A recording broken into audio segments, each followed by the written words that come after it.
사주를 앞으로 기초를 좀 더러더러 할까 합니다. 그러니까 중급 뭐 고급을 하니까 기초를 좀 해달라고 하는 분들이 좀 있어서 사주를 기초로 해서 이렇게 자주는 못 올리고 틈틈이 올릴까 이렇게 생각합니다. 그 사주학은 명나라 때 아주 크게 서자평이라는 사람이 일간 기준으로서 그 명리학을 대단히 발전시켰거든요. 그 다음에 서자평 이전에는 당나라 때 여러분이 잘 알고 많이 익혀 들었던 당사제라고 있습니다. 그 생년월일을 비중을 이렇게 똑같이 두고 이렇게 판단했거든요. 근데 서자평 때, 그러니까 명 초기에 서자평이라는 사람이 그것을 갖다 일간 기준으로 사주를 해보니까 적중률이 굉장히 좋았습니다. 그래서 그 이후로 전부 서자평이 일간 기준으로 학문이 발전을 했는데요. 또 명나라 거치면서 또 청나라 거치면서 청나라에 엄청 또 그 명예가 발달했습니다. 그 한국에는 옛날 조선시대는 그 사대부가 얼마 없고 또 서민들이 많았기 때문에 왕실이죠. 아주 사대부의 일부 그 사람들이 사주를 했지 이렇게 그전에는 한국도 당사주를 많이 했습니다. 그러나 해방 이후에 아주 미미하다가 근래 들어와서 각 대학마다 사주를 가르치고 명리학이 굉장히 발전했습니다. 그래서 살아가는데 좀 도움이 될까 해서 많은 사람들이 이렇게 그 인식을 새롭게 하고 있다고 보면 맞을 것 같습니다. 그런데 사주학은 음양 오행에 기본을 해서 생년월일 기준을 하거든요. 그런데 그 원리는 어디 있는지 하면은 주역의 원리가 있습니다. 그러니까 주역에 보면은 그 음양 오행, 그 다음에 태극사상이거든요. 거기서 사주가 비롯됐습니다. 그러니까 태극 이치를 잠깐 설명하고 그 다음에 사주학에 들어갈까 이렇게 생각합니다. 그래서 오늘 이 시간에는 태극과 음양에 대해서 설명할까 합니다. 그렇게 설명하시고 좀 우리는 이 혼돈에 섞일 혼자 이게 덩어리 섞여가지고 어지럽고 정신없다는 세계거든요. 혼돈의 세계라고 많이 하죠. 정신이 여러 가지 섞여서 아무것도 판단 못할 때는 혼돈 세계라고 해요. 이것을 물질적으로 보면은 이렇게 질서가 잡히지 않은 어지러운 세상을 갖다 혼돈 시대라고 이렇게 표현합니다.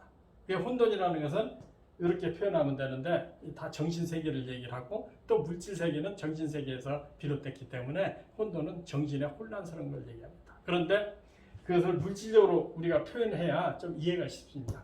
그래서 혼돈이라는 것은 천지창조 이전을 갖다가 혼돈세계라고 합니다.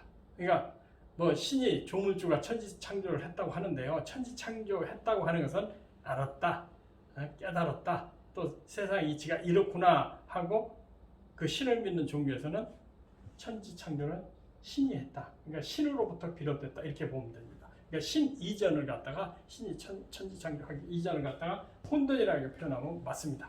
그러나 불교에서는 본래 혼돈 상태를 갖다가 무명이라고 표현하거든요. 무명은 어리석다 소리예요. 알지 못한다. 어리석은 세계를 갖겠다. 깨닫고 보니까 이 세상은 보이지 않는 흐름이 있구나, 질서가 있구나, 그 다음에 진리가 있구나 이렇게 깨달았어요. 그러니까 천지창조하지 않았고 깨달았다 이렇게 해요. 깨닫고 보니까 뭐가 있어? 진리가 있고 음영이 있고 오행이 있다 이렇게 깨달았습니다. 그러니까 신을 믿는 종교하고는 조금 틀리거든요. 그러니까 깨닫고 보니까 무명이고, 무명은 다시 각이라는 거는 빛권자, 광명을 얘기하잖아요. 광명이 모든 걸 밝혔다. 무명은 반대가 광명이에요. 깨달은 자는 광명으로 산다. 알았다 이 소리. 알았다. 그러면 알았으니까 세상 이치를 알았으니까 나는 세상 이치에서 알았으니까 어떻게 살아야 된다는 교육이나 살아야 되는 방법이 나오거든요. 그래서 그 유교에서는 정치 이념으로 실현시켰고 성리학이 발전했고 그렇지만은 도교에서는 무의자연, 자연 그대로 사는 것이 옳지 않겠는가 이렇게 설명했습니다. 불교에서는 무와 각은 바로 무아라 이렇게 설명했습니다.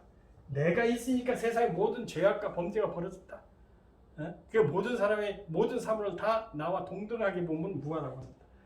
그렇게 보니까 진정 어떤 것도 집착할 것이고 어떤 것이 내 거라고 우기는 상태는 죄악을 만드는 거다. 그러니까 있는 그대로 또 모든 것을 인정하고 살자. 이런 것이 무아라고 볼 수가 있습니다. 이것은 불교 교리가 설명할 때 다른 설명하기로 하고, 여기서는 이렇게 혼돈에서 깨달은 것이 뭐냐? 이론상이라고 하죠. 깨달은 것을 하나로 이렇게 표현했습니다. 그 진리는 하나다. 많이 하던 소리죠. 이런 것은 뭐 어떤 타 종교에서도 원 이론상 그대로 진리를 표현했습니다. 또 불교에서도 뭐 원에다가 뭐 동그라미 3개 쳐놓고 삼법이라고 표현했습니다. 그러니까 진리라는 것은 어떤 것을 꼭 집어서 얘기하지 말고 깨달으면 다 진리라고 볼 수가 있습니다. 어떤 사물에. 그러니까 우리가 끊임없이 생각하는 것이 미래에 대해서 추구하고, 미래에서 나에 대해서 내 삶에 대해서 추구하는 것은 그런 부분에서 사주팔자도 보면은 좀 이해가 쉽다고 볼 수가 있습니다. 그러면은 우리가 이 깨닫기 전에 혼돈이라는 깨달아 보니까 이 세상 진리는 하나로서 질서가 되어 있구나. 그렇게 할 수가 있는데 하나는 꼭 그러느냐? 그렇지 않습니다. 하나는 반드시 음양으로 나눠져 있구나. 우리나라 태극기 보잖아요. 우리 남북한이 하나고 또 세상이 하나고, 그렇지만은 거기에 보면은 남북한에 음양이 있듯이 한국 민족도 지금 둘로 갈라져 있습니다. 그러나 우아래 합쳐서 다 코리아라고 볼 수가 있습니다. 그러니까 하나는 반드시 음양이 있구나. 이것이 세상의 이치거든요. 그 음양이라는 것은 서로 상대성을 얘기하는 거거든요. 낮이 있으니까 밤이 있고, 남자가 있으니까 여자가 있고, 그 다음에 선이 있으니까 악이 있고, 또 남편이 있으니까 부인이 있고, 또 시어머니가 있으니까 며느리가 있고, 아버지가 있으니까 자식이 있고, 그렇게 음양이라는 상대성을 얘기를 하는 겁니다. 그 상대성이라는 것은 꼭 이렇게 합치면 하나지만은 그래도 나름대로의 음양이 있다, 이렇게. 그러니까 그 음양에 대해서 이렇게 확실히 이렇게 구분을 지면은 우리가 세상을 보는 데서 안목이 많이 생깁니다. 그러니까 우리가 지금 사회적인 이념도 보면은 뭐 진보가 있고 보수가 있고, 또 뭐 여러 가지 음식이나 어떤 것도 전부 음양으로 나눌 수 있거든요. 그렇기 때문에 음양을 가장 이해하는 것이 첫 번째 명리학에서 기본입니다. 그러니까 하나는 사주팔자 전체를 얘기할 수 있고, 또 사주팔자인데 천간이 있고 지지가 있습니다. 그러니까 그것도 음양으로 나누죠. 그 다음에 여기서 음양에서 파생되는 것이 오행이거든요. 그러니까 오행을 알고, 또 음양을 알고, 또 태극을 알고, 그 다음에 태극 이전에 알면 우리가 진리에서 조금 설명할 수가 있다고 봅니다. 그럼 우리는 어떻게 살아야 되느냐? 팔자대로 사느냐? 팔자가 있어도 우리 각자 삶을 삽니다. 그러니까 거기에 집착하지 않고 운명론에 집착하지 않는 것이 진리고 도라고 깨달음이라고 볼 수가 있습니다. 그래서 혼돈에 대해서, 또 태극에 대해서, 또 음양에 대해서 이렇게 설명하고, 구체적으로 음양은 주인과 객입니다. 주인이 있고 객이 있거든요. 또 그 다음에 이렇게 이 세상의 모든 것은 나와 남이 있기 때문에 거기에 대해서 음양을 자세히 한번 나눠보기로 하겠습니다. 자, 그러면 이 다음에 이어서 이렇게 제가 좀 설명을 조금 더 음양에 대해서, 이 음양은 엄청나게 많이 있지만은 이것을 칠판에 써놓고 그 다음에 이렇게 분별을 좀 해보기로 하겠습니다. 음양을 알면은 그 다음에는 오행으로 우리가 어제 시간에서 이어서 설명하겠습니다. 그래서 음양이라는 것은 우리가 현실적으로 여러분들이나 저나 이렇게 느끼고 보고 인식할 때 어떤 것이 음양이라는 설명은 먼저 시간에 설명했지만은 좀 구체적으로 우리 유무형이 있는 것을 갖다가 이렇게 음양으로 한번 나눠서 설명을 한번 해보겠습니다. 먼저 고요동자, 움직일 동자지요. 그러니까 고요한 것은 음에 들어가고 움직인다는 것은 양에 들어가죠. 당연하게. 그 다음에 월일, 1월. 태양은 양에 들어가고 달은 당연히 음에 들어가겠죠. 그러니까 음양을 구분할 때 이렇게 구분하라고 이렇게 좀 자세히 나눠봤습니다. 이거 외에도 음양의 구분은 굉장히 많지만은 대개적으로 이렇게 하면은 좀 인식이 되지 않을까. 그래서 남녀도 뭐 여가 양, 또 천지도 이게 양, 또 상하, 또 경중, 이거 전부 음양으로 나누어서 보잖아요. 음양을 알아야 그 다음에 오행이 들어가게 되어 있습니다. 그러니까 음양이라는 것은 이렇게 크게 나눌 수 있다. 경중, 경은 음에 들어가고 중은 양에 들어가고, 또 천한 것, 또 귀한 것, 천한 것은 음에 들어가고 또 귀한 것은 양에 들어간다. 그 다음에 강약이 있죠. 약은 음에 들어가고 강은 양에 들어간다. 그 다음에 여기도 강유가 있는데, 그 강한 것은 양에 들어가고 유약한 것은 음에 들어가고, 바꿔 썼네요.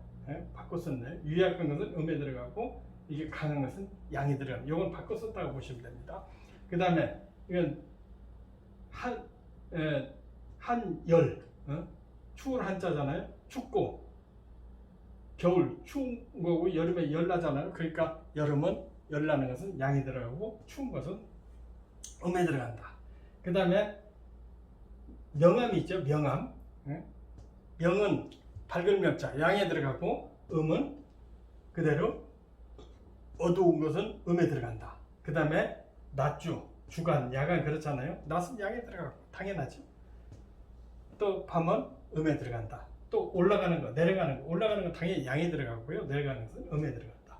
이렇게 음양의 개념을 이제 이것을 보고 재인식을 하면은 사물을 볼 때 이렇게, 그러나 이 두 가지가 다 따로 있는 것이 아니고 합쳐서 하나다. 둘이 하나가 되고 하나가, 그러니까 음양이 있음으로써 세상에 음과 양이 균형되게 발전한다.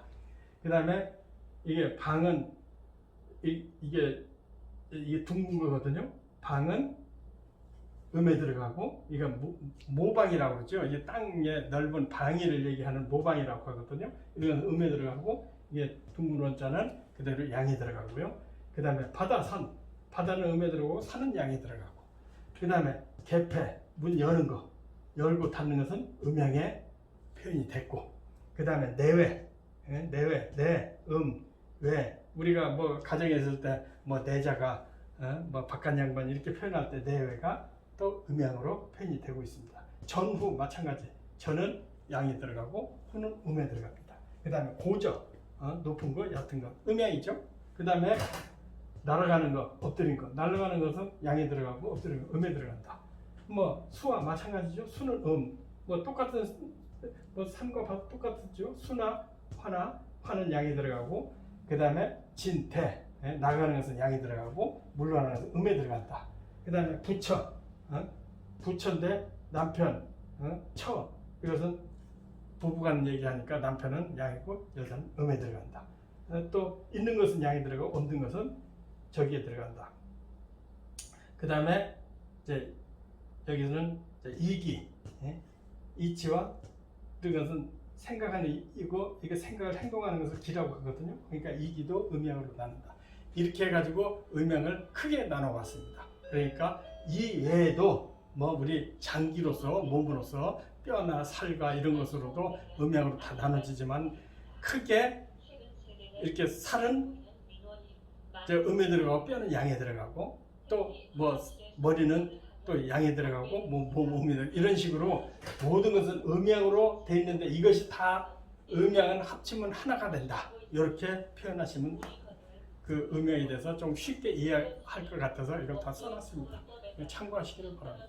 네, 감사합니다.